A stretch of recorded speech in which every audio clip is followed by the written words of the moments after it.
इस वीडियो में बात करने वाली एक ऐसी कंपनी के बारे में जो हर घर में अपनी जगह बना चुकी है, हर फोन में अपनी जगह बना चुकी है और अब वो अपने प्राइमरी मार्केट्स में अपनी जगह बनाने वाली है। जी हाँ, मैं बात कर रही हूँ मीशो की। तो आइए जानते हैं कि मीशो है क्या, उसकी जर्नी और किस तरीके से वो प्राइमरी मार्केट्स में लिस्टिंग करने जा रही है। मीशो बेसिकली ऐसा सोशल कॉमर्स या फिर एक ई कॉमर्स प्लेटफॉर्म है। स्मॉल रिटेलर्स हो गए, स्मॉल मर्चेंट्स हो गए, इन सब के लिए सबसे इम्पोर्टेंट है मीशो। क्यों? क्योंकि यहाँ पे जीरो कमीशन मॉडल। जी हाँ, और साथ ही साथ एक और एडवांटेज देती है एसेट लाइट और इन्वेंट्री लाइट मॉडल। जी हाँ, यहाँ पे छोटा से छोटा सेलर्स या फिर मर्चेंट अपने प्रोडक्ट्स को ज्यादा इन्वेंट्री रखे बिना भी इस प्लेटफॉर्म पे अपना प्रोडक्ट सेल कर सकता है। अब बात करते हैं मीशो के रीसेंट स्केल और नंबर्स की। दिसंबर 2024 तक मीशो के पास 187 million unique actual transaction users थे। मतलब इंडिया की नियरली अबाउट 13% पॉपुलेशन मीशो से परचेज करती है। फिस्कल ईयर 2025 ने मीशो ने रिकॉर्ड ऑपरेटिंग रेवेन्यू किया था 9,390 करोड़ का, और उसी पीरियड में मीशो ने प्रोसेस किए थे नियरली अबाउट 1.8 बिलियन ऑर्डर्स।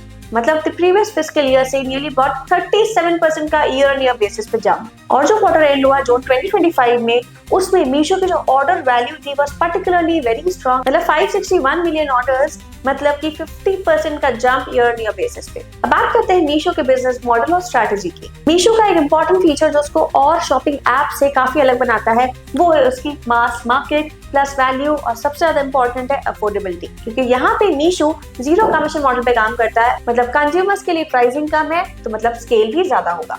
तो इन शॉर्ट मीशो की ऑर्डर वैल्यू कम है पर ऑर्डर प्रोसेसिंग, ऑर्डर बुक्स बहुत ज्यादा है, और साथ ही साथ काफी ज्यादा लोग मीशो से जुड़े हुए हैं। मीशो का एक और प्लस पॉइंट जो उसको बाकी शॉपिंग ऐप से काफी ज्यादा अलग बनाता है और वो है इन हाउस लॉजिस्टिक। मतलब छोटा से छोटा रिटेलर, एक हाउस वाइफ तक भी अपने घर से मीशो पे प्रोडक्ट सेल कर सकती है। तो यहाँ पे इन्वेंटरी होल्डिंग कॉस्ट नहीं है, कमीशन नहीं है, तो इसकी वजह से क्या होगा, कॉम्पिटिटिव प्राइसिंग हो सकती है और साथ ही साथ ऑर्डर बुक भी काफी बढ़ सकती है। मीशो का बैकएंड काम करता है एआई पे और मशीन लर्निंग पे। ये हेल्प करता है कि कौन सा प्रोडक्ट अब मार्केट में बेचा जा सकता है, प्लस साथ ही साथ न्यू प्रोडक्ट में रिकमेंड करता है। इससे मार्केट में डिमांड बनी रहती है और जो लेटेस्ट प्रोडक्ट्स हैं उनकी भी डिमांड जूम होने लगती है। मीशो से मेट्रोपॉलिटन सिटीज में नहीं बल्कि नॉन मेट्रोपॉलिटन सिटीज, छोटे से छोटे शहर हो या फिर गांव में अपनी प्रेजेंस बना के रखी है। तो यहाँ पे जो उसकी रीच है काफी ज्यादा वाइड है, काफी ज्यादा मैसिव। अब बात करते हैं मीशो के रीसेंट अपडेट्स की, रीसेंट डेवलपमेंट्स की। मीशो का आईपीओ आने वाला है, उसका प्राइस बैंड है 105 से 111 रुपीज। ये आईपीओ की वैल्यूएशन रहेगी नियरली अबाउट 5.6 बिलियन डॉलर्स की। जो कंपनी फ्रेश कैपिटल रेज कर रही है वो यूटिलाइज होगी इन्वेस्ट करने के लिए टेक्नोलॉजी में,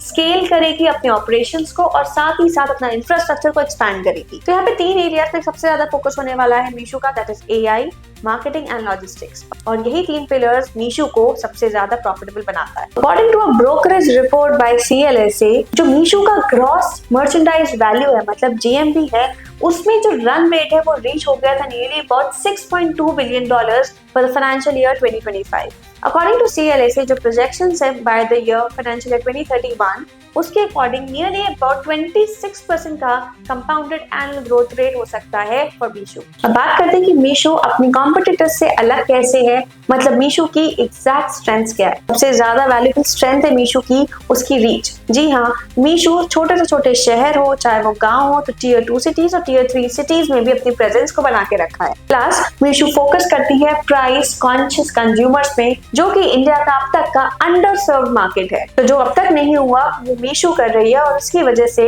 मीशो में काफी ज्यादा हाई ग्रोथ प्रोबेबिलिटीज भी हैं। उसके बाद है asset light cost efficient model, जो कि हेल्प करता है इन हाउस लॉजिस्टिक्स में भी। तो इस वजह से प्राइसिंग मार्जिन्स में भी काफी ज्यादा इम्पैक्ट देखने को मिलता है। प्लस इस वजह से मीशो का लार्ज कंज्यूमर बेस है और हाई ऑर्डर वॉल्यूम्स है, जो कि बहुत ज्यादा स्ट्रॉन्ग बॉन्ड क्रिएट करता है between the buyers and the sellers. Plus Meesho का टेक्नोलॉजी यूसेज, एआई और मशीन लर्निंग की हेल्प से लोगों को काफी ज्यादा कन्वीनियंट हो जाता है कौन सा प्रोडक्ट डिमांड में है, कौन सी नई चीजें आ रही है। इसकी वजह से कंज्यूमर्स को एक एफिशिएंट एनवायरनमेंट मिलता है, एफिशिएंट प्रोडक्ट कैटेगरी भी मिलती है। तो ये था डीप डाउन एनालिसिस मीशो के बारे में। मीशो का आईपीओ ओपन होने वाला है 3 दिसंबर को और उसकी लास्ट डेट होगी 5 दिसंबर।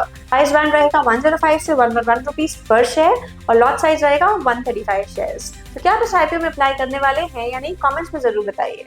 और अगर ये वीडियो पसंद आया हो तो लाइक करना ना भूलें, सब्सक्राइब करें हमारा चैनल और अपने दोस्तों जरूर से जरूर शेयर करें जो मीशो से अपनी शॉपिंग करते हैं।